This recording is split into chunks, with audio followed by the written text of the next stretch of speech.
Et si tout ce qu'on voit, tout ce qu'on peut toucher, n'était en fait qu'une toute petite partie de la réalité? C'est une idée qui peut paraître complètement folle, mais elle a plus d'un siècle. C'est l'idée que notre univers, eh bien qu'il cache des dimensions invisibles. C'est cette proposition absolument fascinante qu'on va explorer ensemble aujourd'hui.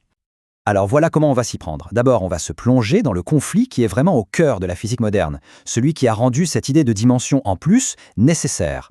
Ensuite, on verra la solution, une solution audacieuse, la fameuse cinquième dimension. Puis on se demandera comment un univers peut bien faire pour cacher une dimension, comment il peut se recroqueviller. Et enfin, on parlera de son héritage, de la théorie des supercordes et de la chasse, bien réelle, qui est en cours pour débusquer ces mondes cachés. Ok, mais avant de se lancer tête baissée dans les dimensions supplémentaires, il faut qu'on pose les bases. Il faut comprendre le problème fondamental, ce qui est en fait un véritable gouffre qui sépare la physique moderne en deux camps. Imaginez la physique au début du XXe siècle. C'était un peu comme un royaume avec deux reines qui ne se parlaient pas. D'un côté, on avait la relativité générale d'Einstein. Elle, c'est la reine de l'infiniment grand. Elle règne sur les planètes, les étoiles, les galaxies, tout ça avec un espace-temps élégant, lisse, courbé. Et de l'autre côté, on a la mécanique quantique. Elle, c'est la reine de l'infiniment petit. Son royaume, c'est le monde subatomique. Un monde, beaucoup plus chaotique, granulaire, presque fragmenté. Et le gros problème, c'est que ces deux reines, elles sont totalement incompatibles. Leurs lois se contredisent mais violemment dès qu'on essaye de les faire travailler ensemble dans des conditions extrêmes. Pensez au cœur d'un trou noir, par exemple. Et c'est là qu'on arrive à ce qu'on appelle l'échelle de Planck. C'est un domaine où tout part en vrille.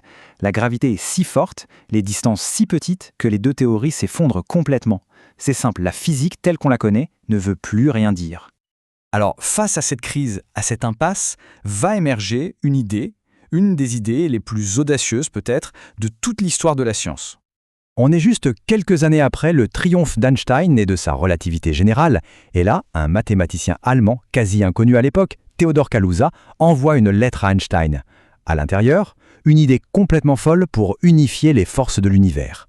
Au début, Einstein est sceptique, on peut le comprendre, mais il finit par être totalement subjugué par la beauté, par l'élégance mathématique de la proposition, à tel point qu'il va lui-même soutenir sa publication. Ce qui est incroyable avec l'idée de Kaluza, c'est qu'elle est à la fois d'une simplicité désarmante et d'une audace folle. En gros, il a fait quoi?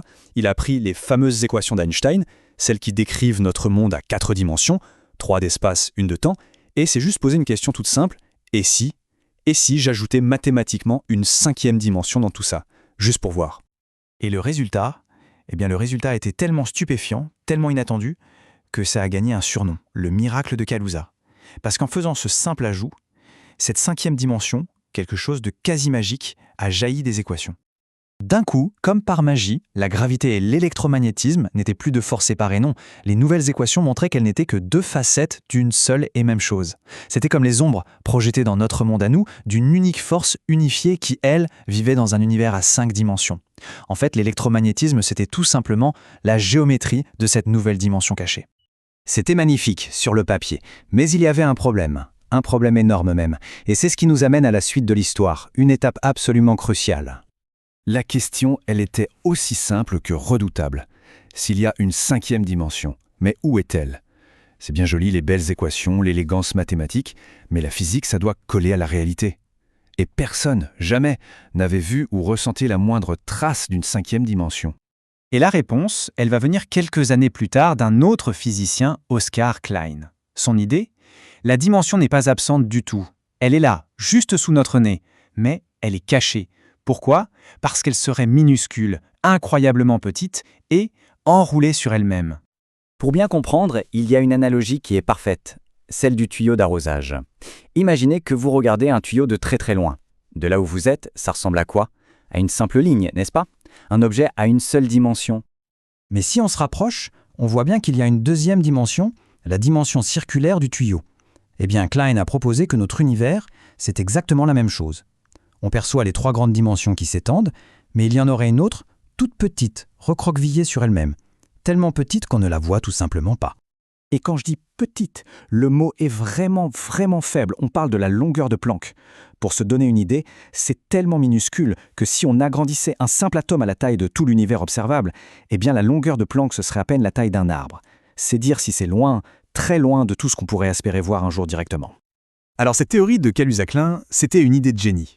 Un vrai bijou. Mais un bijou avec des défauts. Ce n'était pas encore la théorie du tout.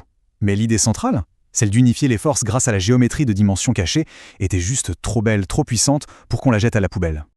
Et de fait, la théorie a été un peu oubliée pendant des dizaines d'années. Pourquoi? Parce qu'elle avait de vrais problèmes. Par exemple, elle se plantait sur la masse de l'électron.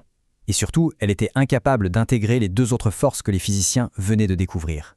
Les forces nucléaires, la forte et la faible. Le compte n'y était pas. Mais une idée aussi belle ne meurt jamais vraiment, et elle a fini par renaître de ses cendres, pour devenir, en quelque sorte, l'ancêtre de la théorie qui est aujourd'hui la plus prometteuse pour tout unifier, la fameuse théorie des supercordes.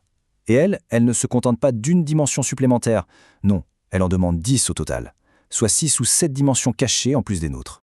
Bon, tout ça, ça peut sonner très abstrait, très science-fiction, mais le point crucial, c'est que ça ne l'est pas. Aujourd'hui même, des physiciens sont à la chasse. Ils cherchent activement des preuves de l'existence de ces dimensions, ici, maintenant, dans notre monde. Et il y a une théorie moderne qui est particulièrement intéressante. Elle propose une réponse à un très vieux mystère. Pourquoi la gravité est-elle si incroyablement faible par rapport aux autres forces? L'idée, c'est que la gravité fuirait. Imaginez que les autres forces sont coincées, piégées dans nos 3 dimensions. Mais la gravité, elle, aurait le droit de se balader partout, dans toutes les dimensions. Et donc sa force serait diluée, répartie dans cet espace bien plus grand. Et si c'est vrai, alors là, les conséquences sont juste énormes. Ça voudrait dire que l'énergie de Planck, cette barrière qu'on pensait infranchissable, n'est en fait pas si haute que ça. Ça voudrait dire que l'énergie nécessaire pour commencer à voir ces autres dimensions n'est plus un rêve lointain, mais qu'elle est peut-être juste à notre portée, à la portée de nos plus puissants outils, comme le grand collisionneur de hadrons, le LHC au CERN. Et ça ouvre des perspectives absolument dingues.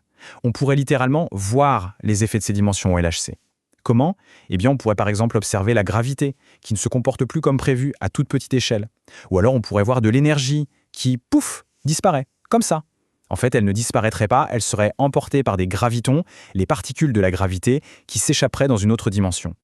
Mais la signature la plus folle, la plus spectaculaire de toutes, ce serait de créer des trous noirs. Des trous noirs miniatures et, attention, totalement inoffensifs, je rassure tout le monde, ils seraient si petits et si légers qu'ils s'évaporeraient instantanément dans un flash de particules.